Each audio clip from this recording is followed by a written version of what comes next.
guys, welcome back to the channel.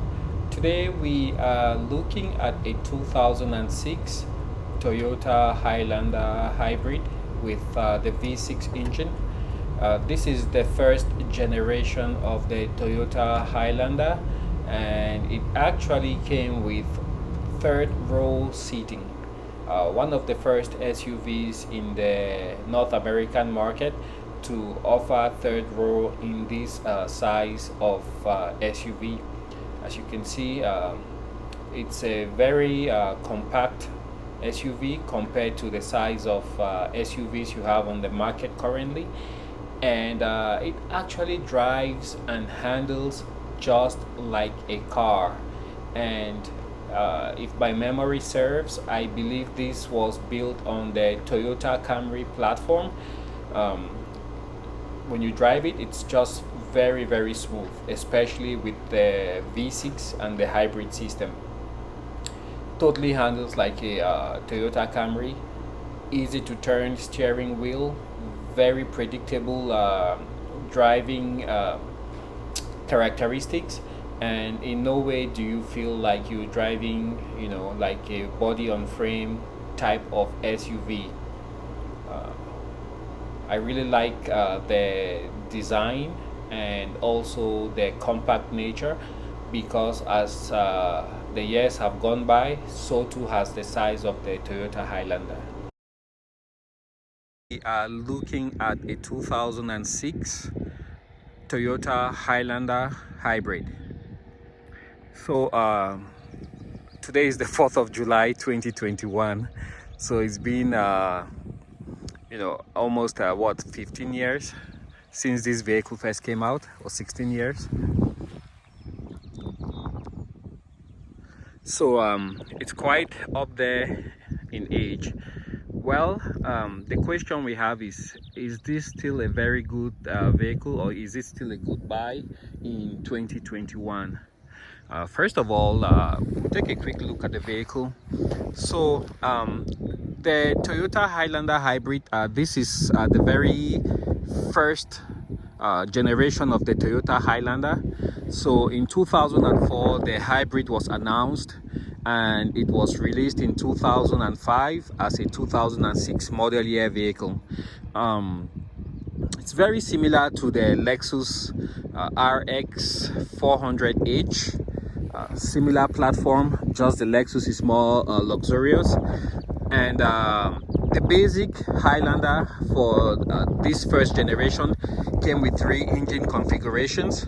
You had the 2.4 4-cylinder engine, which put out 155 horsepower, and then you have the 3.0, which put out I believe it was 203 horsepower, and then you have the that was a V6, the 3.0, and then you have the 3.3 liter V6, which is what I have here, which put out 225 horsepower just for the gas engine. So the vehicle was very well received. The Insurance Institute of Highway Safety gave it a very good crash rating for the front offset impact. The only other better SUV on the market, at least the North American market at that time, was the Toyota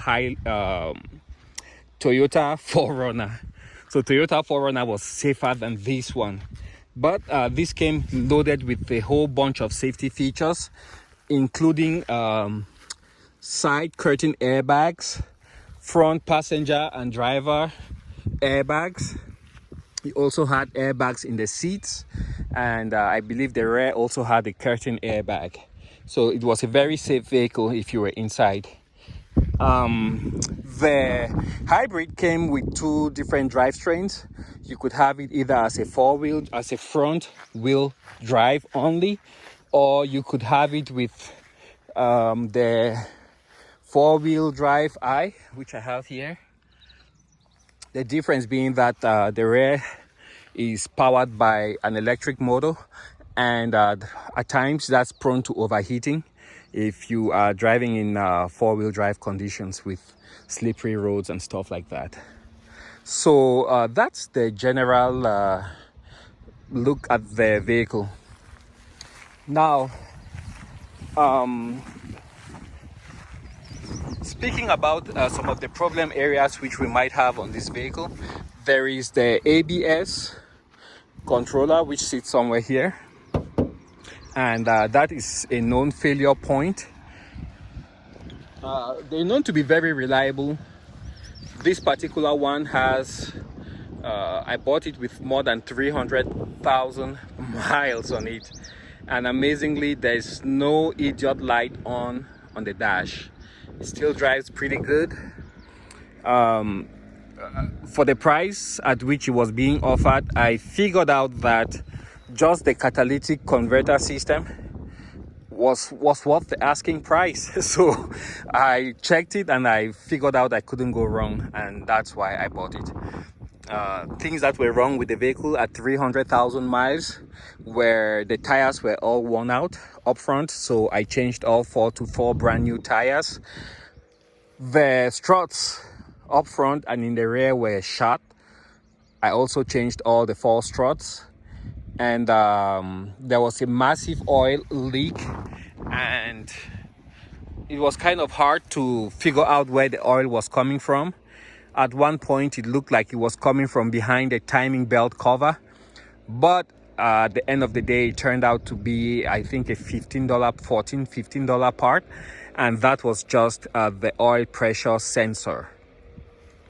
So the transmission in here is a CVT, well-proven transmission. All what you need to do is just keep up with the regular fluid changes, and then you should be good to go. Let's take a look here at the spec sheet on this Highlander. Let's take a look. So this was initially sold in Minnesota, in Duluth, Minnesota. You can see the fuel economy. You have 31 miles per gallon city and 27 miles per gallon highway. And this is just a regular Highlander, you can see right there. Optional equipment, I think I have the sunroof and the JBL stereo. And I don't know if this was an option, but it looks like, I would say it has the rear heater. So I have a button on the driver's side that you press, then you go to the back and you press another button, and then you have rear heat. MSRP when this was brand new in 2006 was $37,000 before taxes. And you can see the optional equipment that came with this. Steering controls and CD player. So I think for what it is, it's a pretty good buy, considering that it still runs great without any issues. Now the Highlander Hybrid came with third row seating, and the third row folds flat on the floor. I have that mat on there, so you can't really see the third row, but it's on there. Have cup holders. Leg room is actually quite adequate. You have additional cup holders right here. A cigarette ashtray. And one of the maintenance items on a hybrid, a Highlander Hybrid, is to clean out these air vents, because the high voltage battery resides underneath these seats. So you have to take them out, pop them out. They have a little screw on there. I think one of these will pop up, and then you take them out and blow them out. That way the battery doesn't overheat and cause you issues. So what else do I have to show you guys in here? So this actually slides forward, so which is amazing. If you have to get some let's say a smaller person to move to the back, so you can slide it forward like that, and then the person can jump to the third row where you see folded down. Easy access. You have some pocket here, cup holder, JBL, and privacy glass. Also, you have the color keyed rear spoiler, and here you have a LED light. Oh, look at the guy coming with the plane over the lake.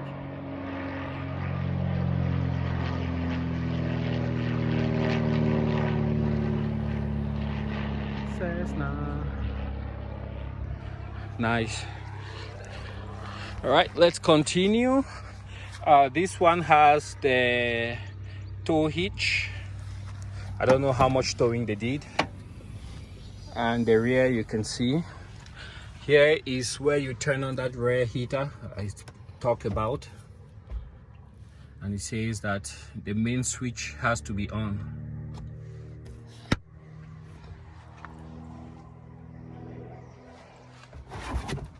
So you have the Highlander carpet, some additional storage underneath. I don't think I've seen the spare tire, but it should be residing somewhere underneath there. That's pretty low.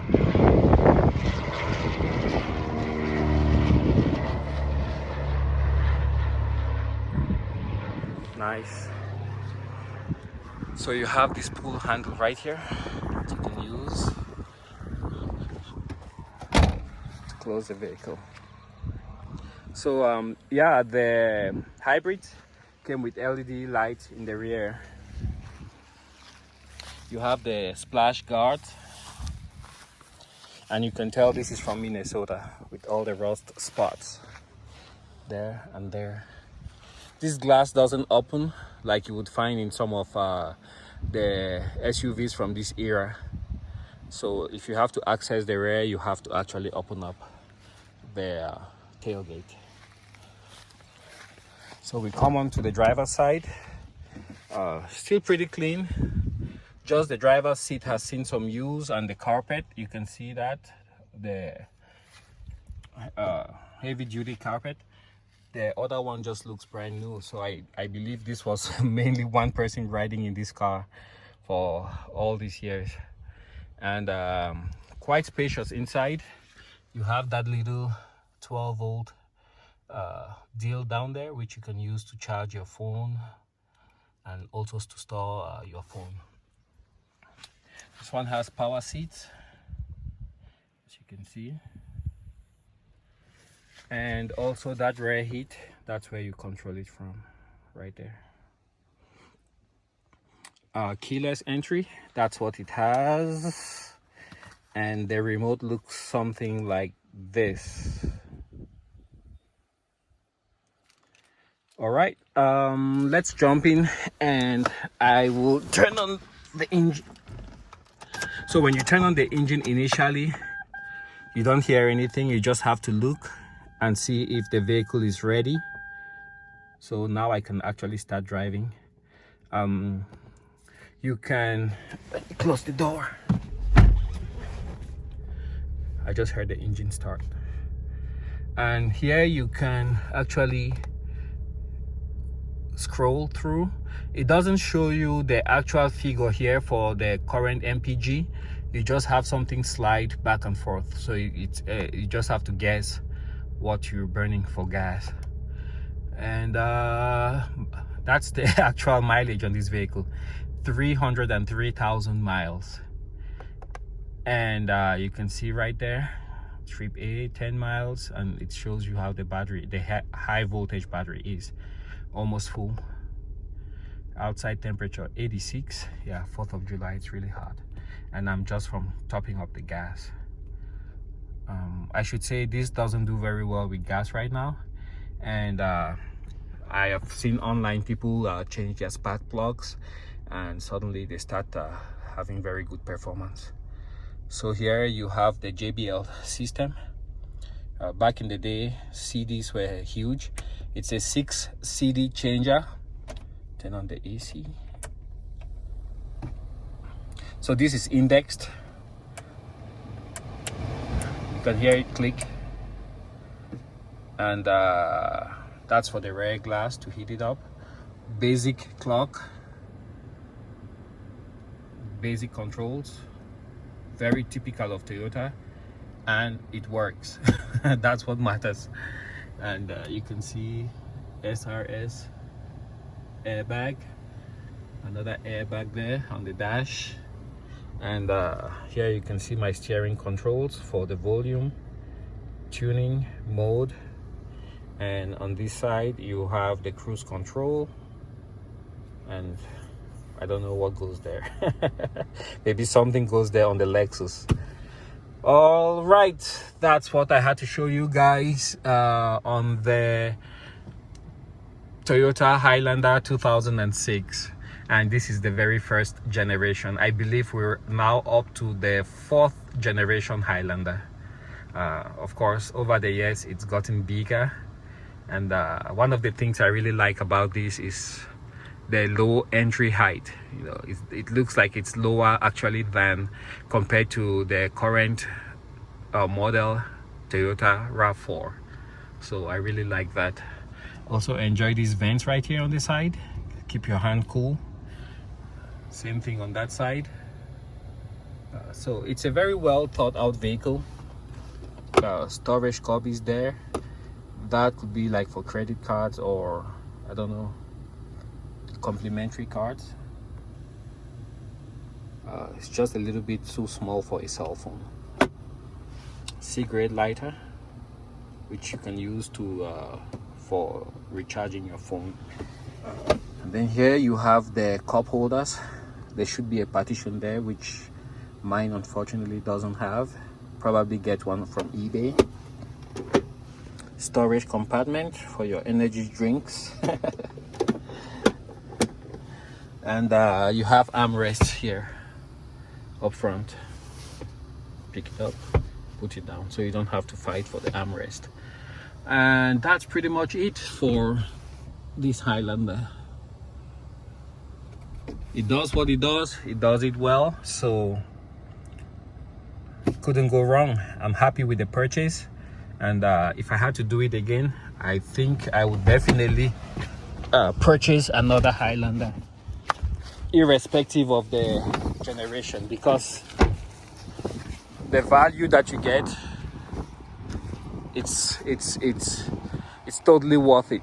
So yeah, that was just a brief presentation, and let me know what you guys think about it. I love the vehicle. It does what it says it would do, and it does it well. Thanks for watching. See you guys on the next video.